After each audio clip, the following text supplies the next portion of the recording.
सभी को नमस्कार। आज हम जो टॉपिक पढ़ने जा रहे हैं वो है चुंबकीय क्षेत्र में धारावाही चालक पर बल। हमने लास्ट टॉपिक के अंदर साइक्लोट्रॉन को पढ़ा था।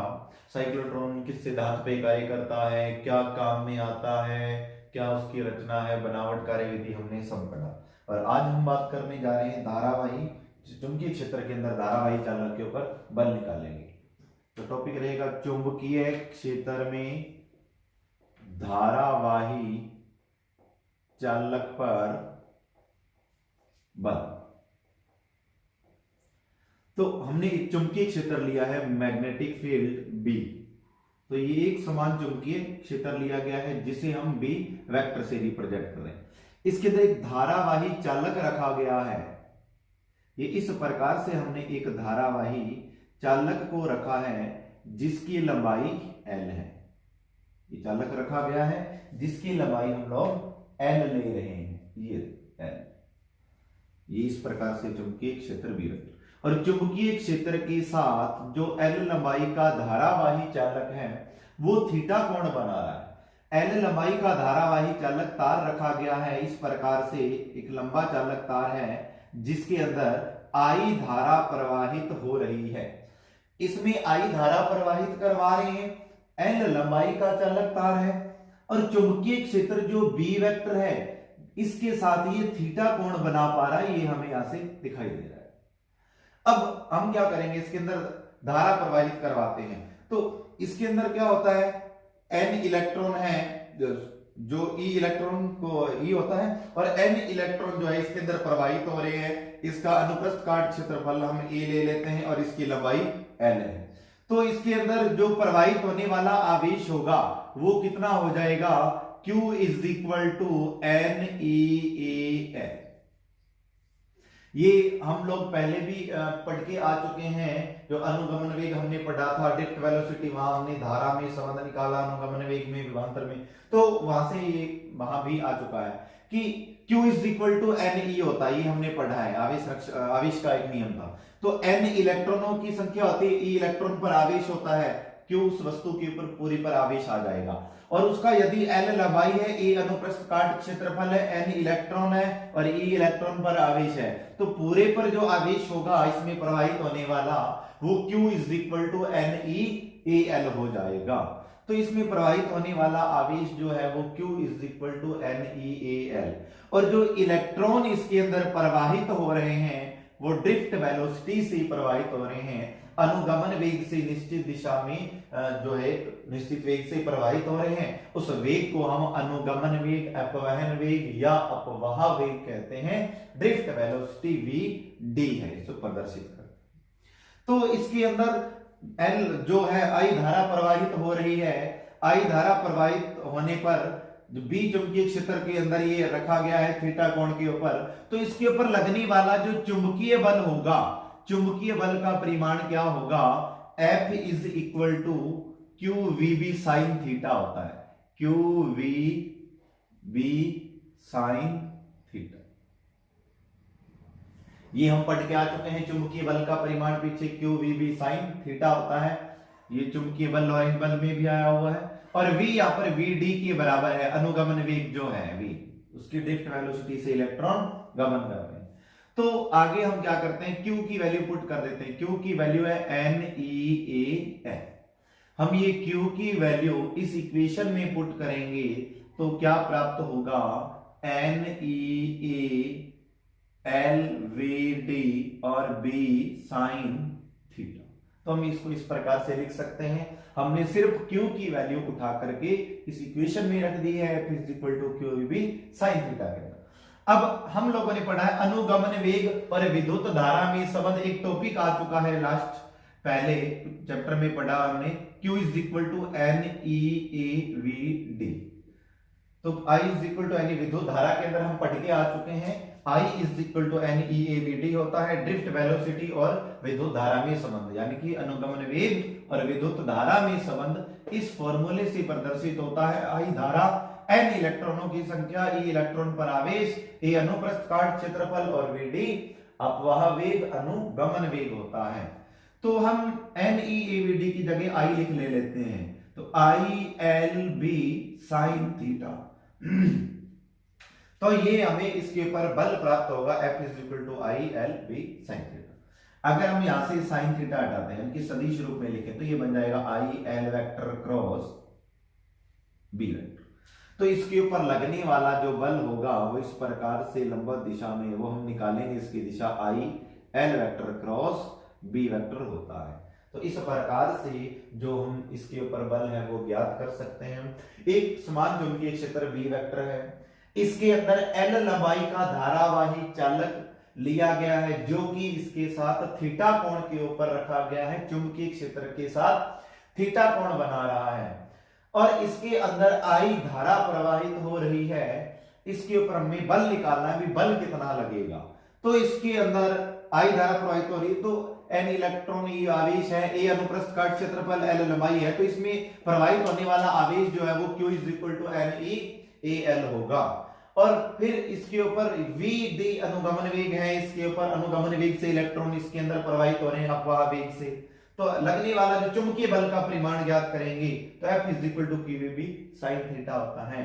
और Q की वैल्यू एन ई एल थी, तो हमने इसकी जगह Q की जगह पुट की है, और फिर पुट करने पर ये इक्वेशन प्राप्त हुआ। और अनुगमन वेग और विद्युत धारा में संबंध से, विद्युत धारा चैप्टर में पढ़ के आ चुके हैं, N E A V D, ये वैल्यू आई की होती है, तो हमने इसकी जगह आई लिखा, तो I L B sine theta.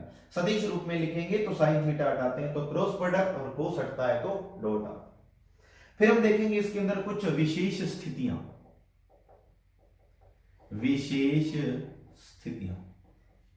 तो इसकी विशेष स्थितियां क्या रहेगी कि जब theta is equal to 0 degree हो, अर्थात कि जो चालक है वो चुंबकीय क्षेत्र के इस प्रकार से समांतर इसकी डायरेक्शन में ही रख दिया जाए कि ये कोण थीटा 0 बन जाए, इसके साथ जो थीटा की वैल्यू है 0 हो जाए। यानी कि जो धारावाही चालक है वो चुंबकीय क्षेत्र के साथ पड़ा है, उसकी दिशा में ही रख दिया गया है, तो थीटा की वैल्यू 0, दोनों सेम डायरेक्शन में होगी। इस प्रकार से ये पड़ा था, हमने इसको इस प्रकार से रख दिया है। तो F is equal to I L B sine 0, और साइन 0 डिग्री का मान 0 होता है, इसलिए इसके ऊपर लगने वाला बल 0 होगा, जो स्थिर अवस्था में चालक होगा। बल 0 आया है, उसकी समांतर पड़ा था, तो चालक जो है वो स्थिर अवस्था में हो जाएगा। और यदि 2 नंबर स्थिति देखते हैं, 1 नंबर था केस, 2 नंबर स्थिति क्या है, जब theta is equal to 90 degree हो, यानी कि जो चालक है वो चुंबकीय क्षेत्र के साथ लंबवत दिशा में रख दिया जाए इस प्रकार से, तब बल कितना लगेगा, I L B sine 90। Sine 90 की वैल्यू 1 होती है, तो आई एल बी, तो इस स्थिति में जो लगने वाला बल मैक्सिमम होगा, अधिकतम होगा। साइन 90 की वैल्यू मैक्सिमम होती है, तो इसलिए जब इसको इस अवस्था में रख रहे हैं 0 डिग्री कोण पर, तो चालक स्थिर अवस्था में है, कोई बल नहीं लग रहा, शून्य बल आ रहा है। और यदि इसके साथ चालक को लंबवत दिशा में रख दिया जा रहा है, थीटा की वैल्यू 90 है, तो जो लगने वाला बल होगा वह अधिकतम प्राप्त होगा, I L B F maximum होगा। फिर हम देखते हैं नेक्स्ट टॉपिक, हम बल की दिशा ज्ञात करेंगे इस चालक के ऊपर। हमने बल निकाला है, कितना प्राप्त हो रहा था, I B L sine theta या I L B sine theta, हमने निकाला है की वैल्यू। अब हम इसकी दिशा देखेंगे, कौन सी दिशा में लगेगा, जब धारा चुंबकीय क्षेत्र की दिशा कहां हो, तो बल की दिशा कहां होगी। तो टॉपिक है धारावाही चालक पर बल की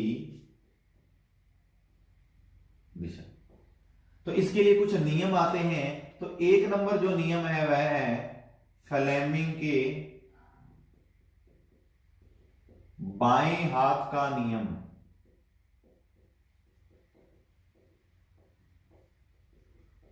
फ्लेमिंग के बाएं हाथ का नियम। अब फ्लेमिंग का बायां हाथ, ये दायां हाथ होता है सबका, और ये बायां हाथ, तो हमें बाएं हाथ का नियम देखना है। तो बाएं हाथ का नियम क्या कहता है कि अपने को ये अंगूठा होता है, ये तर्जनी होती है, और ये मध्यमा बीच की उंगली, अंगूठा, तर्जनी और मध्यमा, तीनों को एक दूसरे के लंबवत रखना है। तो ये देख सकते हैं, ये दोनों एक दूसरे के लंबवत है, अंगूठा ये भी लंबवत है, ये भी आपस में लंबवत है, और ये भी लंबवत, ये भी लंबवत, तो सभी एक दूसरे के तीनों लंबवत दिखाई दे रही हैं। ये भी लंबवत है, ये भी लंबवत है आपस में, ये भी लंबवत है, सब कुछ ये भी लंबवत। तो तीनों एक दूसरे के लंबवत इस प्रकार से रखनी है कि जब ये जो तर्जनी होती है ये चुंबकीय क्षेत्र की दिशा को बताएगी, और जो मध्यमा है वो विद्युत धारा की दिशा को बताएगी, और जो अंगूठा है वो बल की दिशा को बताता है। तो इसके लिए हम याद रखने का इसको तरीका देखेंगे हम लोग किस प्रकार से होता है कि ये हमारा अंगूठा और ये तर्जनी और ये मध्यमा, इस प्रकार से जो है तीन उंगलियां हमने ले ली नीचे की तरफ, इसको हमने यहां दर्शा दिया, मध्यमा, ये तर्जनी, ये अंगूठा। तो हम देखते हैं इसको याद करने की एक ट्रिक है, पहले फादर फिर mother then child, father mother और फिर चाइल्ड। तो हमें फादर का F means force, force means बल, और मदर का जो एम है वो मैग्नेटिक फील्ड, मैग्नेटिक फील्ड यानी कि चुंबकीय क्षेत्र, और उसके बाद चाइल्ड, चाइल्ड का जो सी है वो बता रहा है करंट को, करंट मींस विद्युत धारा जो है इसकी धारा होगी इलेक्ट्रिक करंट, तो हम धारा की बात करेंगे। तो इस नियम के अनुसार ये फादर मदर एंड चाइल्ड, पहले फादर फिर मदर फिर चाइल्ड, इस प्रकार से कंटिन्यू नाम दे। फादर का एफ मींस फोर्स, मदर का M means magnetic field, child का पहला अक्षर सी मींस करंट विद्युत धारा। कि इस नियम के अनुसार अपने बाएं हाथ का, अपने बाएं हाथ का अंगूठा, तर्जनी और मध्यमा तीनों को एक दूसरे के लंबवत इस प्रकार फैलाते हैं कि अंगूठा तो बल की दिशा को बताएगा, तर्जनी चुंबकीय क्षेत्र की दिशा को बताएगी, और मध्यमा विद्युत धारा की दिशा को प्रदर्शित करती है। तो ये फ्लेमिंग के बाएं हाथ का नियम था। तो इस प्रकार से हमने देखा ये फ्लेमिंग के बाएं हाथ का नियम है, तो कौन सी डायरेक्शन का हो गया। फिर एक नियम और आता है, वो भी हम वहां से बल की दिशा ज्ञात करते हैं। तो देखेंगे हम बल की दिशा किस प्रकार से होगी, वो होता है बाएं हाथ की हथेली का नियम, दाएं हाथ की, वो बाएं हाथ का तो पढ़ लिया हमने, दाएं हाथ की हथेली का नियम।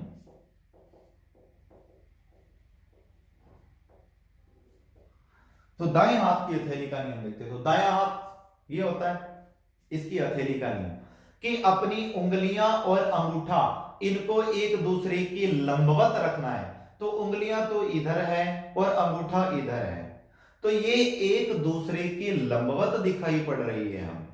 तो अंगूठा और उंगलियों को एक दूसरे के लंबवत इस प्रकार से रखते हैं कि जिस दिशा में अंगूठा है वो तो विद्युत धारा की दिशा होगी, और जिस दिशा में उंगलियां हैं वह चुंबकीय क्षेत्र की दिशा होगी, और जो हथेली है जो हथेली के लंबवत डायरेक्शन में बल की दिशा होगी।